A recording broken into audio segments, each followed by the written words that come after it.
En el capítulo 3, que es la habilitación y requisitos, que es muy importante saberlos, decimos de que en el artículo 9, los cargos para la selección y designación ya deben ser, deben ser primero publicados por los entes pertinentes, ¿ya? Estos cargos para selección y designación serán considerados por los siguientes conceptos. Primero, sí o sí, cuando hay un cargo para selección y designación, tiene que haber una acefalía. Primero, si no hay acefalías, obviamente no hay ninguna selección ni ninguna designación, ¿cierto? Tiene que haber una cefalía. Obviamente esta cefalía puede ser por abandono de funciones, puede ser por lo que es fallecimiento, jubilaciones, becas, designación a cargos jerárquicos, renuncia al cargo, procesos administrativos y o judiciales que están muy de moda hoy por hoy, ¿no? O ejecutoriales. ¿Sí? Obviamente, ese es el primer punto a tratar. Si hay un cargo para selección y designación, se supone que hay una cefalía. Por otro lado, también otra temática muy importante para que haya una selección y designación es que haya un ítem de nueva creación, ¿sí? Entonces, cuando hay un ítem de nueva creación, lógicamente va a salir en acefalía para un cargo de selección y designación. Por otro lado, tenemos también otro punto muy importante para la selección de cargos es el reordenamiento de ítems como resultado de un proceso de reordenamiento de ítems, de horas en las unidades educativas o centros educativos. ¿Sí? Por otro lado, también tenemos que las direcciones distritales educativas remitirán mensualmente el reporte de acefalías de las unidades educativas o centros educativos. Obviamente esto bajo la subdirección de la educación regular o en este caso podría ser de la educación alternativa, ¿no? Con el objeto de garantizar la publicación de los ítems en acefalía.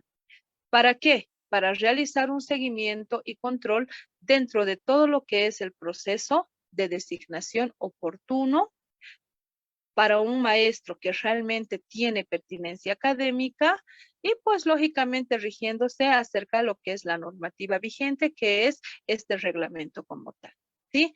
Por otro lado, tenemos lo que es la pertinencia académica, que es muy importante tomar en cuenta, ¿sí? Ahora, cuando hablamos de lo que es la inscripción de postulantes, que es muy, muy importante, estamos hablando de que hoy por hoy tenemos un sistema bastante amplio, ¿ya? Del Ministerio de Educación, que básicamente es una web, ¿ya? Es una página web del Ministerio de Educación que nos facilita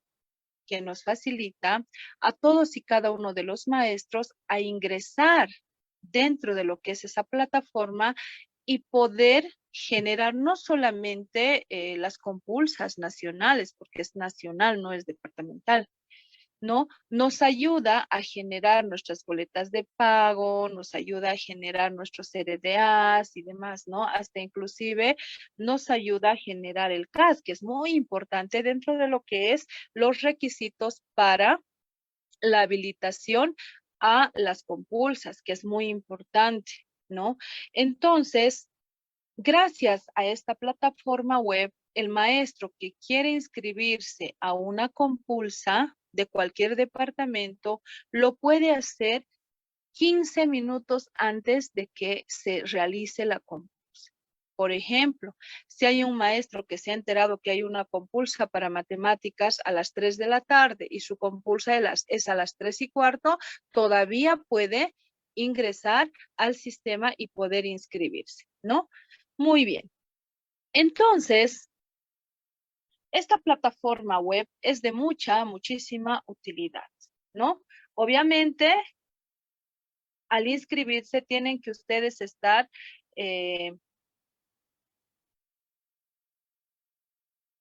al 100% informados y sobre todo tienen que cumplir con todos los requisitos que conlleva la inscripción, ¿sí? Si yo soy profesor de matemáticas, lógicamente no me puedo inscribir para una compulsa de sociales, ¿cierto? Entonces es muy importante la pertinencia académica también, ¿no? Ahora, lógicamente sí, el sistema me va a aceptar, el sistema sí me va a aceptar, pero cuando ya esté dentro de lo que es la compulsa, me van a pedir el RDA y van a ver que no tengo pertinencia académica, pues no me van a dejar compulsar, así tenga mi maestría correspondiente, ¿no? Bien, cuando hablamos de lo que es nuestra pertinencia académica, se ha dado algunos casos en estos procesos de selección y designación, ¿ya? Se ha dado casos en los cuales se ha tomado en cuenta la formación inicial, y eso es lo que dice la norma actual, ¿no? Se debe tomar en cuenta la formación inicial o formación complementaria del Profocon, ¿no? Del personal docente a objeto de verificar la pertinencia académica, siendo ambos títulos válidos para este procedimiento.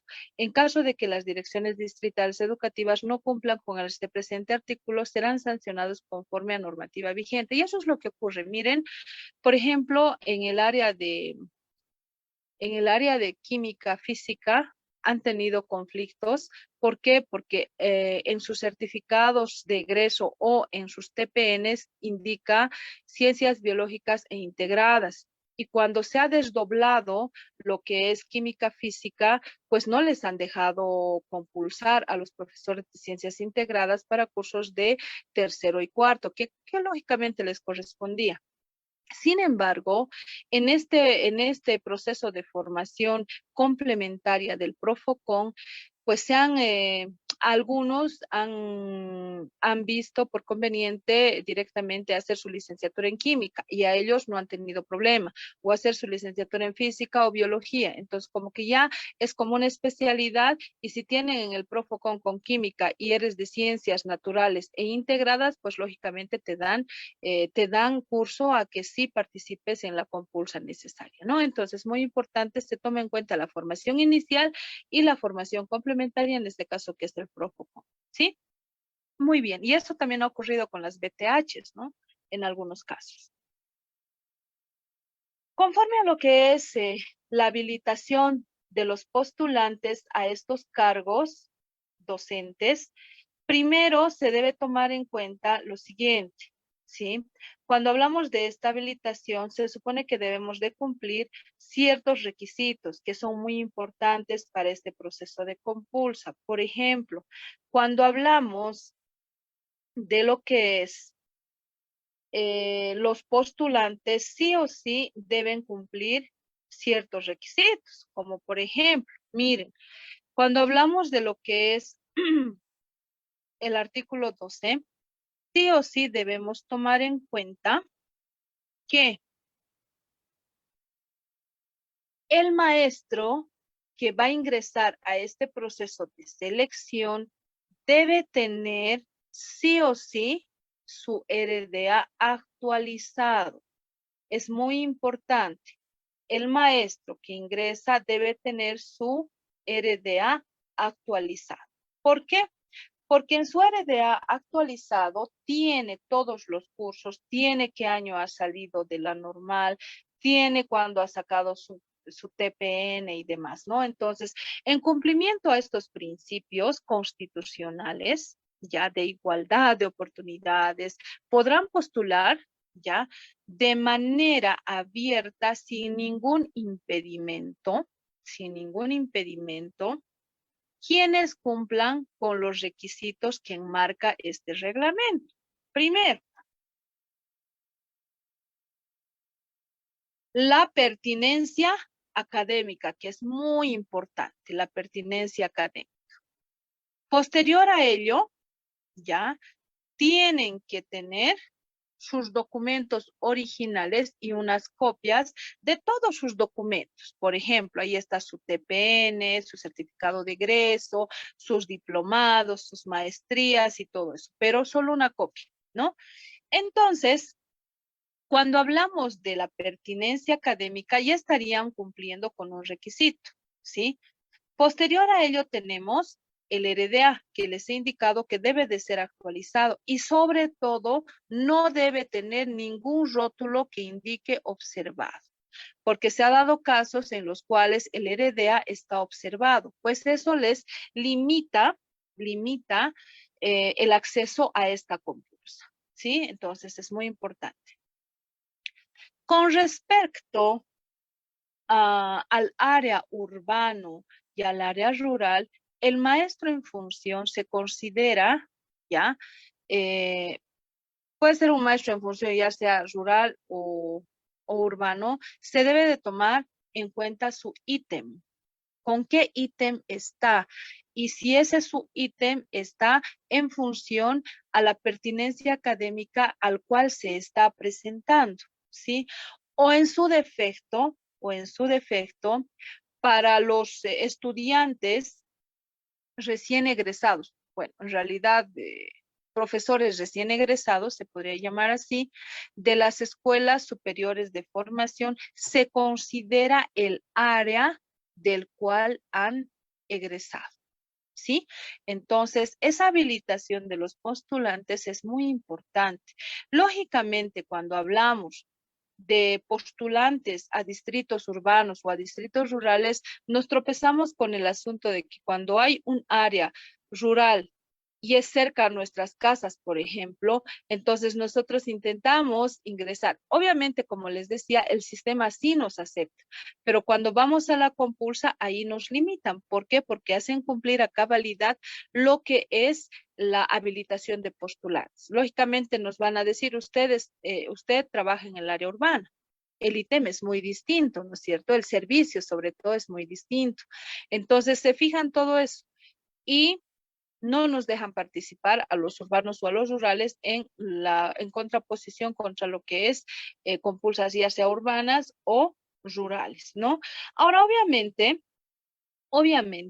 estas maestras o maestros que postulen a unidades educativas de distritos urbanos deben contar obligatoriamente con 2 años de provincia. ¿Y dónde vamos a hallar esos años de provincia registrados? Lo vamos a hallar en el CAS, ¿ya? Geológicamente lo vamos a sacar del caso GPEP del CEP, ¿ya? O en su defecto, pueden ser beneficiarios bajo el Decreto Supremo 1318 del 2012, ¿no? Que es un aspecto que debe estar inmerso en lo que es el RDA actualizado, ¿sí? Entonces, se ha dado casos de que maestros rurales, estando mucho tiempo en un distrito educativo urbano, pues ya se los cataloga como profesores urbanos. O en el otro caso, lo mismo, ¿no? Entonces, un aspecto que se debe tomar en cuenta y debe de estar sí o sí registrado en el CEP, ¿ya? Por otro lado, tenemos que algunos maestros o maestras que ingresen en las unidades educativas y centros educativos urbanos que no cuenten con lo que son años de provincia, entonces lógicamente estos años de provincia pues van a afectar su estabilidad laboral. ¿Por qué? Porque de pronto puede haber algunas maestras o maestros que quieran dar su examen de ascenso de categoría, pero mientras no hagan sus años de provincia, pues lógicamente no van a poder y eso estaría poniendo, bueno, su estabilidad laboral en un hilo, ¿no? De todas formas, cuando el maestro que ingrese a una unidad educativa urbano bajo la flexibilización, deberán ingresar a un plan de reordenamiento al inicio de gestión para permitir el ingreso de maestros antiguos con 2 años de provincia según su pertinencia. Obviamente, eso no va a afectar su estabilidad laboral, ¿sí? Por otro lado, tenemos en los requisitos habilitantes para los procesos de selección y designación que tenemos que tomar en cuenta muy bien. Primero, tenemos la cédula de identidad, el RDA actualizado, la libreta de servicio militar solo para los varones, ¿ya? Tenemos la certificación histórica de años de servicio, que es el CAS. También ahí se aumenta lo que es el título en provisión nacional, ¿ya? Que es muy importante. Por otro lado, también ahí se añade lo que es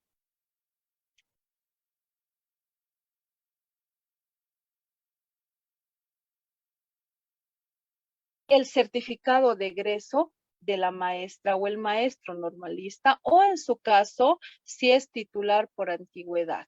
Igual tiene que haber la pertinencia requerida, ¿no? Original, esto tienen que presentarlo en un original y una fotocopia simple. El original solamente es para que verifiquen si realmente es correcto o no es correcto, nada más que eso.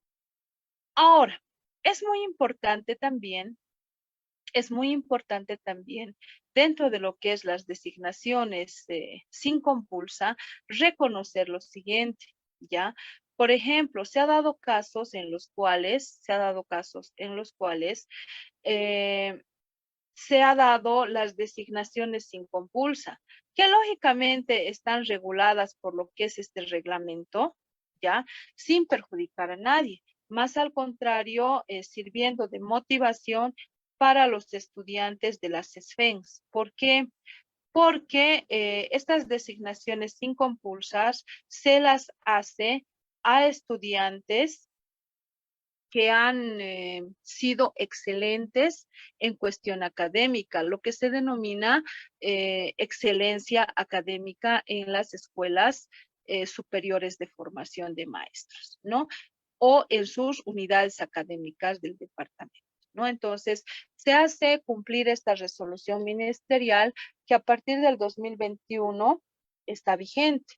Obviamente, esta excelencia académica es, como les decía, para los mejores estudiantes egresados de nuestras escuelas superiores de formación, ¿no?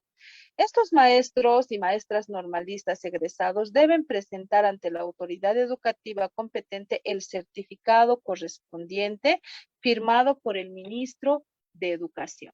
Sí o sí por el ministro de Educación, para que pueda dar fe de la excelencia académica que posee el maestro recién egresado, ¿no? Entonces, eso es una designación sin compulso. Por otro lado, también debemos de tomar en cuenta que esta designación a los maestros con excelencia académica se realiza de acuerdo a la pertinencia y también de acuerdo a la necesidad de los distritos educativos, debiendo ser designado en el departamento de egreso, por sobre todo, ¿no? Obviamente va a ser conforme a una evaluación de la dirección departamental y subdirección de educación correspondiente. Por ejemplo, se ha dado casos en los cuales profesores con excelencia académica eran de Potosí, pero vinieron a estudiar aquí a Cochabamba. Entonces ellos querían retornar a sus distritos y pues han tenido que compulsar como cualquier maestro, ¿no? No les han permitido, pero en otros casos sí se ha permitido, ¿no? O sea, como les digo, previa evaluación de la dirección departamental correspondiente y la subdirección de educación correspondiente, ¿no? Entonces es muy importante tomar en cuenta esa situación. Por otro lado, estos maestros designados con excelencia académica deben cumplir obligatoriamente sus 2 años de servicio en provincias, sí o sí, ¿no? Para el ingreso a las unidades educativas de los centros educativos del área urbana. Ahora, tenemos un punto también muy importante que es el artículo 16 que nos habla netamente de lo que es la alfabetización y la posalfabetización correspondiente. No se olviden de que la alfabetización tiene un puntaje de 20 puntos y la posalfabetización tiene un puntaje de 10 puntos en compulsas, ¿no? Obviamente, uno de los requisitos es que debe estar registrado en el RDA, según el listado remitido por el Ministerio de Educación, de Educación, ¿no? Entonces, muy importante.